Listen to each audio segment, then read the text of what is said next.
முருகன்.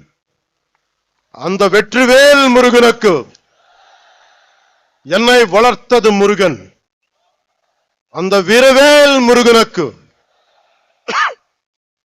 எனக்கு துணிச்சல் தந்தது முருகன். அந்த சுரவேல் முருகனுக்கு மதுரைக்கும் முருகனுக்கும் நெருக்கம் அதிகம். முருகனின் முதல் அறுபடை வீடும் கடைசி அறுபடை வீடும் மதுரையில் தான் உள்ளன. மதுரை என்பது மீனாட்சி அம்மன் பட்டினம். மீனாட்சி அம்மன் தாய் பார்வதியின் அம்சம். எனவே முருகனின் தாயாரும் மதுரையில் தான் உள்ளார். முருகனின் தந்தை சிவபெருமான் முதல் சங்கத்துக்கு தலைமை ஏற்று மதுரையில் தான் இருந்தார். எனவே இந்த மதுரையில் தாயமே இருக்கிறார், தந்தியும் இருக்கிறார், மகனும் இருக்கிறார்.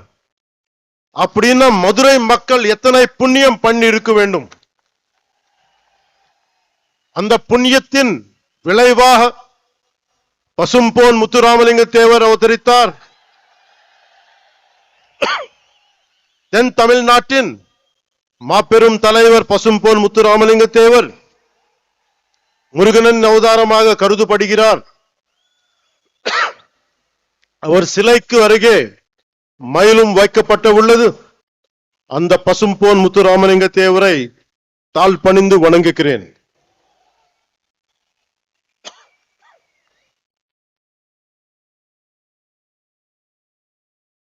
இப்போது மதுரையில் நடத்த ஒரு நிகழ்வை சொல்ல போகிறேன். இன்று மீனாட்சி அம்மன் கோயிலுக்கு போறோம், அருளை பெருக்கிறோம், குங்குமம் பெருக்கிறோம், பிரசாதம் கிடைக்கிறது. ஆனால் இந்த தலைமுறைக்கு தெரியாத ஒரு விஷயத்தை சொல்ல போகிறேன்.